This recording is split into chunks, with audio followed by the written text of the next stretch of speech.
నమస్తే. ఈ మధ్య కాలంలో కొన్ని హత్య కేసులు చూస్తే కొందరు ఏం చేస్తున్నారంటే చంపి ఇంట్లోనే పూడ్చిపెడుతున్నారు. ఇంట్లోనే పూడ్చిపెడుతున్నారు. చాలా మటుకు ఏముంటది, ఇంట్లో చనిపోయిన వాళ్ళ వ్యక్తుల ఫోటోలకు దండేసుకొని ఉంటాయి. కానీ కొందరు మద్యం మత్తుల్లో లేకపోతే ప్రేమ మత్తుల్లో లేదా అక్రమ సంబంధ మత్తులోనూ చంపి ఇంట్లోనే పూడ్చిపెడుతున్నారు. ఈ సమాధి దగ్గరికి పోతలేరు. ఇంట్లోనే గుంత తీసి గుంతలో పూడ్చి చేస్తున్నారు. ఆ మధ్యకాలంలో నాకు ఐడియా వస్తలేదు, సికింద్రాబాద్ సైడే తల్లిని ప్రియుడు బిడ్డ ఇద్దరు కలిసి చంపి ఇంట్లోనే పూడ్చిపెట్టిండ్రు. దాదాపు 5-6 నెలల తర్వాత బయటపడ్డది. అది కూడా ఎప్పుడు లాస్ట్ ఇయర్ డిసెంబర్లో జరిగింది అనుకుంటున్నా. అయితే ఇంకో వార్త వచ్చింది, ఈరోజు వార్త అంటే నిన్ననే వచ్చింది, ఈరోజు పేపర్లో వచ్చింది. డిసెంబర్ 15 తారీఖు హత్య చేసి ఇంట్లోనే పూడ్చిపెట్టిండు. ఇంట్లోనే పూడ్చిపెట్టి గోడ కట్టి పోయిండు. అయితే అంత స్టోరీ ఏంటంటే మీకు ఒకసారి ఈ పేపర్ చదివిన తర్వాత మీకు స్టోరీ మొత్తం చెప్తే ఒకసారి పేపర్ చదువుదాం. అసలు ఎందుకు చంపిండు అనేది.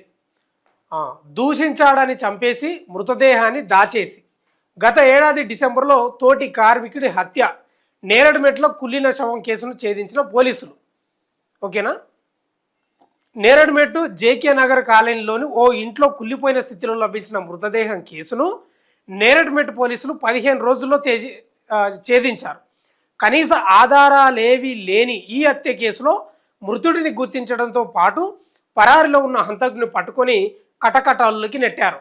Inspector Sandeep, SI Sai Avinish, Malkajgiri ACP Yadagiri రెడ్డితో కలిసి డీసీపీ శ్రీధర్ సికింద్రాబాద్లోని కార్యాలయంలో శనివారం వివరాలు వెల్లడించారు. 3 రోజులు మృతదేహంతోనే సిద్దిపేట జిల్లా కొండపాక మండలం సిరసనగండ్ల గ్రామానికి చెందిన గువ్వల మల్లేష్, 47 ఏళ్ళు ఉన్నాయి, ఆయనకు ప్లంబర్ పనిచేస్తాడట. కుషాయిగూడ ఠాణాలో నమోదైన ఫోక్సో కేసులో జైలుకి వెళ్ళొచ్చిన ఇతనికి భార్య పిల్లలతో సంబంధాలు లేవు. అంటే అవారగాడు, చెత్తనా కొడుకు అనుకోవాలిగా. ఒంటరిగా నేరడుమెట్టు జేకే నగర్లో అద్దెకుంటున్నాడు. మల్లేష్కు మహబూబ్ నగర్ జిల్లా చిన్న చింతకుంట మండలం లాల్ కోటకు చెందిన కంచి వెంకటరాములు, అంటే 47 ఏళ్ళు ఉన్నాయి, ఇద్దరికి 47 ఏళ్ళే, కంచి వెంకటరాములతో పరిచయం అయింది. ఇతను భార్య పిల్లల్ని వదిలేసి ఒంటరిగా మౌలాల్లో ఉంటారు. అంటే ఇద్దరు అవారగాళ్ళే అంటున్నా. వాడు గువ్వల మల్లేశ అంటాడు, వాడు పెళ్ళాని పిల్లల్ని వదిలేసిండు. ఈ వెంకటరాములు అంటాడు కూడా ఇద్దరు పెళ్ళాని పిల్లలు ఇద్దరిని వదిలేసి ఏదో అడ్డకూలి మీద పని చేసుకుంటూ బతున్నారు. అవారగాలి, ఇంక అంతే, ఇంకేం లేదు గడ, ఏం చెప్పడానికి ఏముంది. ఇద్దరు ఆవారనే. తర్వాత ఏమైందో ఒకసారి చదువుదాం మళ్ళీ. ఇంకా ఎక్కడవా మల్లేష్ వెంకటరాములు కలిసి పని చేస్తూ తరచూ మద్యం తాగేవారంట. అంటే ఈ వెంకటరాములు అనే వ్యక్తి కూడా భార్య పిల్లల్ని వదిలేసి ఒంటరిగా మౌలాలిలో ఉంటున్నాడు. మల్లేష్ వెంకటరాములు కలిసి పనిచేస్తూ తరచూ మద్యం తాగేవారు. గత ఏడాది డిసెంబర్ 15న నేరడుమెట్లోని మల్లేష్ ఇంట్లో ఇద్దరు పూటుగా మద్యం తాగారు, అంటే ఫుల్లుగా. మల్లేష్ వ్యక్తిగత జీవితం గురించి రాములు అసభ్యంగా మాట్లాడడంతో గొడవ పెద్దదైంది. ఆగ్రహంతో రాములు తలపై మల్లేష్ కర్రతో బలంగా కొట్టడంతో మరణించాడు. శవాన్ని ఏం చేయాలో ఆలోచిస్తూ రాత్రంతా గదిలోనే ఉంచాడు. మరుసటి రోజు చేతులు, కాళ్ళు, మెడలు తాళ్ళతో కట్టేసి వంటగదిలో గ్యాస్ స్టవ్ పెట్టే బండ కింద మృతదేహాన్ని కుక్కాడు. 3 రోజుల తర్వాత ఆ బండకు సమాంతరంగా అడ్డుగా గోడ కట్టి పరారయ్యాడు. అప్పటి నుంచి ఈ ఏడాది ఏప్రిల్ వరకు ఇంటికి తాళం వేసి ఉంది.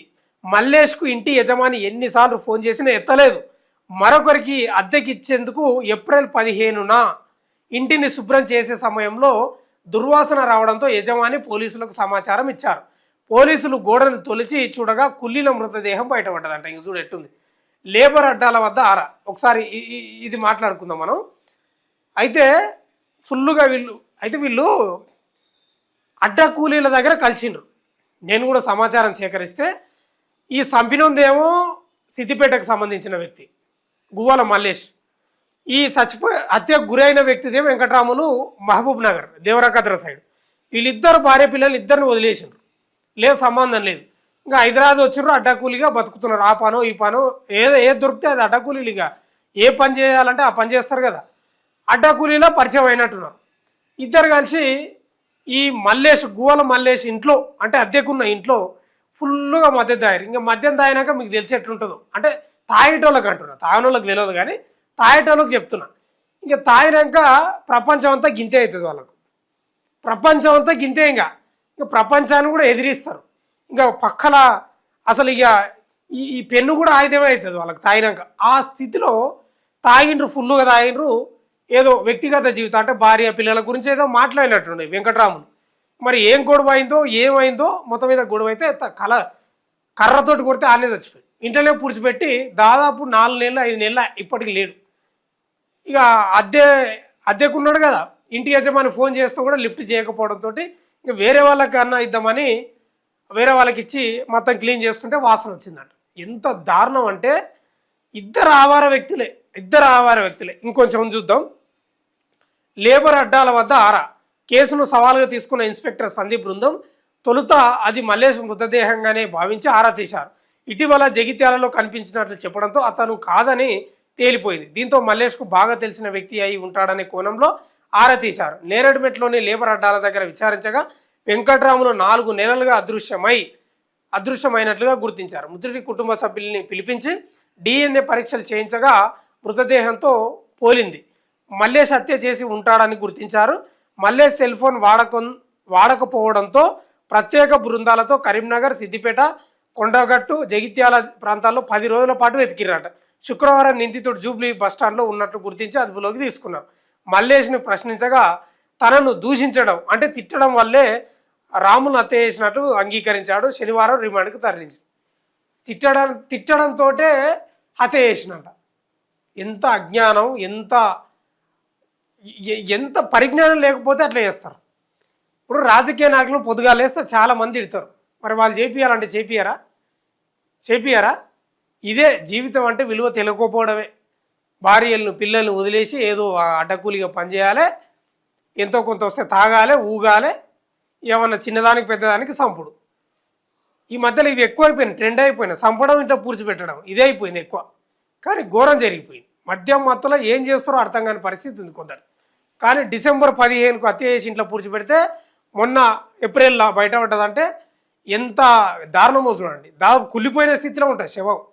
మొత్తం ఎముకలు మొత్తం శరీరం మొత్తం కులిపోయి ఎముకలు బయటపడే స్థితిలోనే ఉన్నట్టు తెలుస్తుంది. చూస్తూనే ఉండండి మన తొలి వెలుగు.